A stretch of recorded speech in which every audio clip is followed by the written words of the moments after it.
Welcome students, today's class for class 9th exercise 4.3 कर रहे हैं हम। टॉपिक हमारा है दो चर वाले रैखिक समीकरण। चैप्टर 4 पे हम बात कर रहे हैं, है ना। तो इससे प्रीवियस लेक्चर में मैंने चैप्टर 4.3 एक्सरसाइज का ही क्वेश्चन नंबर 1 एंड 2, 4.3 का ही क्वेश्चन 1 एंड 2 मैंने कर दिया है। Now in this lecture I am doing question number 3, 4 and अगर टाइम बचा हमारे पास तो क्वेश्चन नंबर हम 5 भी करेंगे। ठीक है, तो देखते हैं क्वेश्चन नंबर 3 क्या है। यदि बिंदु 3, 4 समीकरण के आलेख पर स्थित है। देखो रेंडमली हमने एक लाइन ड्रॉ करी और ये लाइन जो है इक्वेशन ये है 3y = ax + 7 और पॉइंट है 3, 4। ठीक है, ये मैंने मान लिया कि ये 3, 4 पॉइंट है। तो ए का मान क्या कीजिए। अब खुद सोचो कि अगर ये 3, 4 इस पे है, यानी कि तो इसकी टेबल में होगा, जो हमने टेबल बनाई होगी ड्रॉ करने के लिए, है ना। इसका मतलब x का मान 3 और y का मान 4 इसको सेटिस्फाई करेगा, है ना। तो y का मान मैं डालती हूं 4 और x का मान डालती हूं 3 और मैं a निकाल लूंगी। फिर बहुत आसान है। अगर ये इस रेखा पे इट मीन्स ये इसका हल है और हल है तो इसको लेफ्ट और राइट हमारे बराबर है। x का मान 3 और y का मान 4 डालने में। ठीक है, 4 3 12 और 3a + 7। ठीक है, तो 3a क्या आ गया मेरा 12 - 7 = 5 और a की वैल्यू क्या आ गई अल्टीमेटली मेरे पास 5/3। ठीक है, तो इस तरीके से हमारा बहुत ही इजीली ये क्वेश्चन हो जाता है। क्वेश्चन नंबर 4 बहुत इंपॉर्टेंट है। एक्चुअली इसको देने का पर्पस क्या है ये भी बताएंगे, पहले इस क्वेश्चन को करते हैं। क्वेश्चन नंबर 4 क्या है।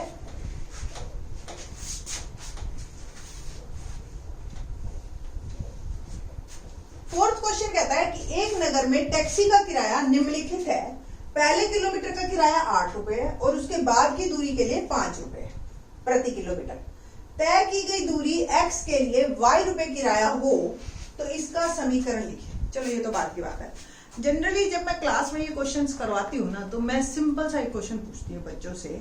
आप भी सारे अपने मन से सोचना, चाहे वीडियो पॉज कर लेना थोड़ा सा, कि अगर मैं सपोज 10 किलोमीटर गई, पहले किलोमीटर का किराया है 8 रुपए। वैसे तो ये ना बुक एक्चुअली बहुत पुरानी हो गई है, 2005 की है ये, तो उस टाइम तो यही किराए चलते थे, बट अब काफी चेंज हो गया है। बट कोई बात नहीं, हम इसी के अकॉर्डिंग करते हैं।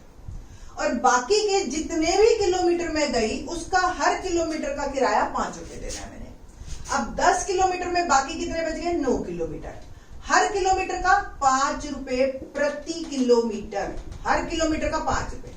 तो मैं बच्चों से ये पूछती हूँ कि आप कितने रुपए दोगे।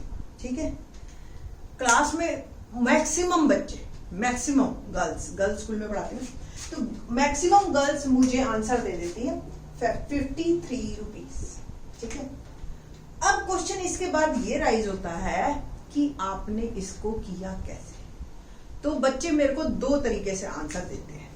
कैसा, पहले टाइप के बच्चे क्या कहते हैं कि मैडम मैंने 1 किलोमीटर का 8 रुपया जमा 9 किलोमीटर के 5 है, तो 9 को मैंने 5 से मल्टीप्लाई किया, 9 5 45 और 8 जमा में 45 53 रुपए आ गए। बिल्कुल ठीक, कोई दिक्कत नहीं।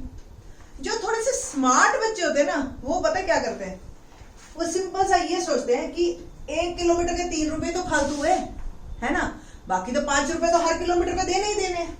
तो सीधी सी बात, मैं 10 किलोमीटर गई, 5 को 10 से मल्टीप्लाई करती हूँ और 3 जमा कर देती हूँ।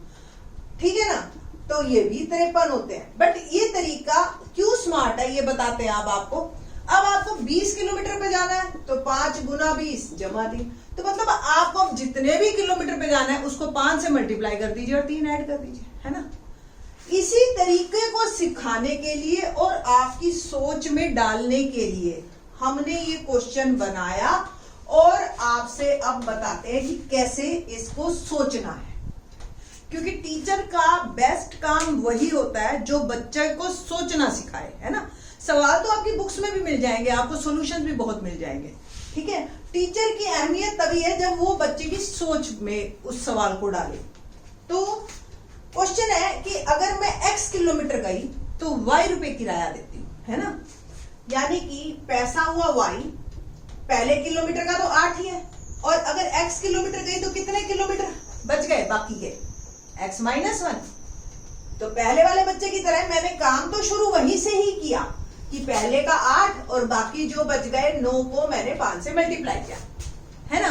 बट अब देखो, अब इस इक्वेशन को मैं सॉल्व करूंगी तो 8 प्लस 5x माइनस 5, क्या इक्वेशन बन गई, 5x प्लस 8 में से 5 गया 3, बन गई वो स्मार्ट बच्चे वाली इक्वेशन कि जितने भी आप किलोमीटर गए 5 से मल्टीप्लाई कीजिए, 3 ऐड कर दीजिए, सिंपल।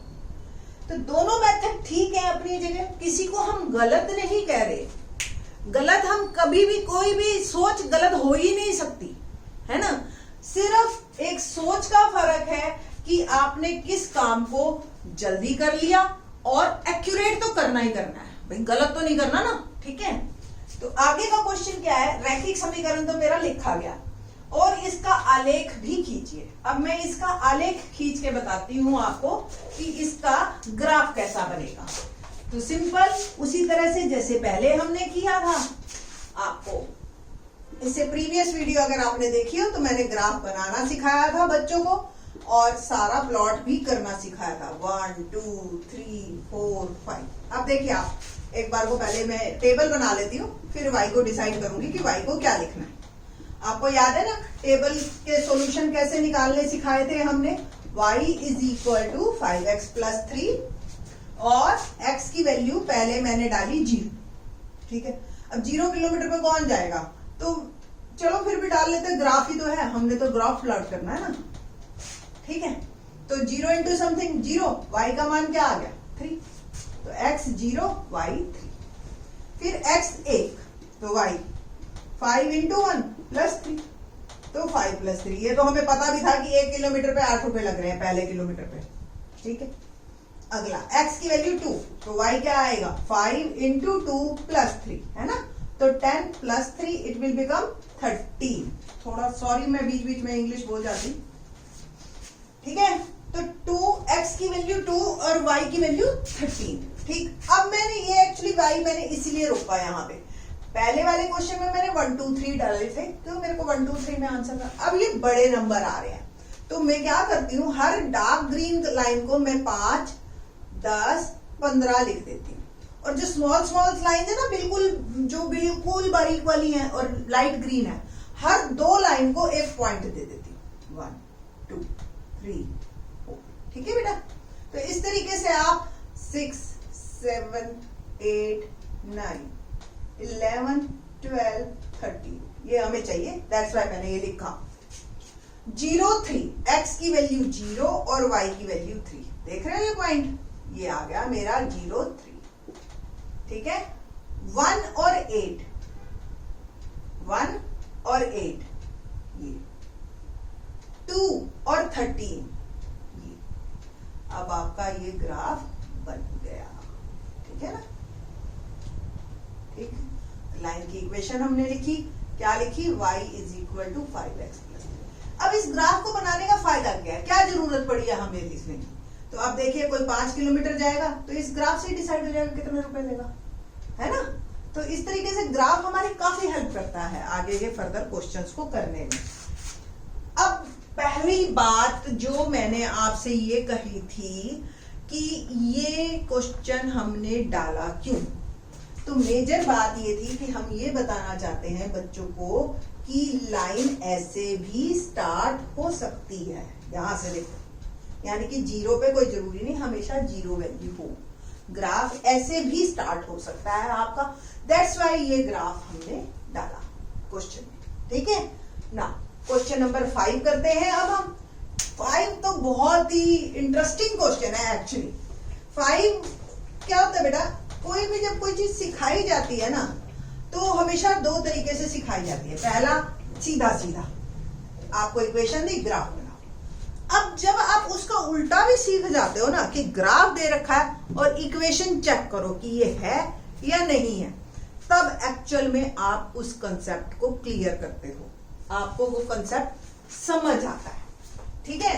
तो क्वेश्चन नंबर 5 बड़ा इंटरेस्टिंग है, आपके पास एक ग्राफ दे रखा है ऑलरेडी पहला, ठीक है, और एक लाइन है जो कि उसके 3 पॉइंट्स दे रखे हैं, क्या क्या, 0 0। आपकी बुक में ये ग्राफ बना हुआ है, -1 1 और 1 -1, इसलिए मैं बहुत ज्यादा इस पे फोकस नहीं हूँ। ग्राफ कैसा है, ग्राफ ये ऑलरेडी आपको मिला हुआ है। और आकृति ये एक है, आकृति एक के लिए हमें 4 ग्राफ दिए हैं, y = x। ये हमें समीकरण दे रखे हैं और बस हमें चेक करना है कि इनमें से कौन सा समीकरण जो है हमें इसको सेटिस्फाई कर रहा है। ठीक है बेटा जी, देखो क्या है, आपने सिंपल ये जो 3 पॉइंट्स है ना, इनको चेक करना है। इसमें जो अगर तीनों किसी भी जिस समीकरण को सेटिस्फाई कर गए, तीनों के तीनों, एक भी छूटना नहीं चाहिए, तीनों के तीनों सेटिस्फाई कर गए तो वो आपकी इक्वेशन। ठीक है, तो पहला -1 1 डालू मैं, -1 1, यानी कि x का मान -1, y का मान 1। तो देखना 1 और -1 पहले पे फेल हो गया, तो ये तो हो ही नहीं सकता। ठीक है, अब इस पे चेक करती हूँ, -1 और 1, ठीक है, तो ये तो मेरा कैंसिल हो गया। अब इस पे बात आ रही, x का मान -1, y का मान 1, 0 हो रहा है ना, 0, तो ये सेटिस्फाई कर रहा है। इसी पे ही मैं दूसरा चेक करूंगी, 0 0।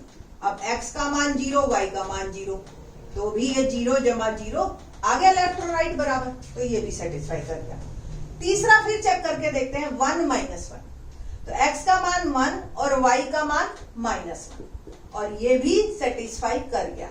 तो तीनों पॉइंट्स इसको सेटिस्फाई कर गए, तो only second is our answer for this figure. ठीक है, इस आकृति के लिए जो समीकरण है वो मेरा है x + y = 0। सिमिलरली आप वीडियो को पॉज करो और अभी सेकंड इक्वेशन को देखो और खुद निकालो, फिर उसके बाद आप वीडियो को रिलीज करना और फिर चेक करना कि मैंने सही तरीके से किया या नहीं किया। मैं अभी कर देती हूं, देखिए 3 पॉइंट्स कौन कौन से दे रखे हैं मेरे को, -1 3, 0 2 और 2 0, ये 3 पॉइंट्स हैं मेरे पास। और मेरे को अब इक्वेशंस क्या क्या दे रखी हैं, देखिए y = x + 2, सेकंड इक्वेशन है y = x - 2, थर्ड इक्वेशन है y = -x + 2, और फोर्थ इक्वेशन है मेरी x + 2y = 6। ठीक है, तो करते हैं जी पहली इक्वेशन, y = x + 2, पहला पॉइंट -1 3, इसी को ही मैं डाल के देखूंगी पहले। ठीक है, यानी कि x का मान -1 और y का मान 3 डाला, तो इधर तो 3 आया और इधर 1 आया, -1 + 2 1, सेटिस्फाई नहीं कर रहा, तो ये फेल, पहले खत्म। अब मैं दूसरी इक्वेशन के तरफ जा रही हूं और मैंने इसी में ही -1 और 3 डाला, थोड़ा सा ही चेंज है इसलिए इसी से काम चल गया मेरा। अब ये 3 हो गया, ये देखो दोनों माइनस के साइन है तो आपस में ऐड होंगे, पर चिन्ह माइनस का आएगा, तो ये भी सेटिस्फाई नहीं हो रहा। एक तरफ 3 आया है और एक तरफ मेरा -3 आया, तो ये भी मेरी कैंसिल। ठीक है, अब तीसरी इक्वेशन पे हम बात करते हैं। तीसरी इक्वेशन क्या है बेटा जी, y - x + 2, और पॉइंट क्या है -1 और 3, यानी कि y का मान 3 और x का मान -1, तो माइनस माइनस प्लस, देखो जी ये तो सेटिस्फाई कर गया मेरा। ठीक है जी, चलो नेक्स्ट पॉइंट सोचते हैं कि नेक्स्ट करता है या नहीं करता। तो x का मान 0 2, यानी कि x 0 और y 2, तो ये भी सेटिस्फाई कर गया। नाउ थर्ड पॉइंट 2 0, ये चेक करके देखते हैं हम, y = -x + 2, तो x y 0 और x मैंने डाला -2, तो तीनों सेटिस्फाई कर गए, दैट्स व्हाई ये तीनों को सेटिस्फाई कर गया, तो इक्वेशन मेरी ये है। ठीक है, तो आई थिंक सो आपको अच्छी तरह से समझ आ गए होंगे ये क्वेश्चंस, और आप लोगों ने कर लिए होंगे। ठीक है ना, तो बाकी के क्वेश्चंस नेक्स्ट वीडियो में। थैंक्स।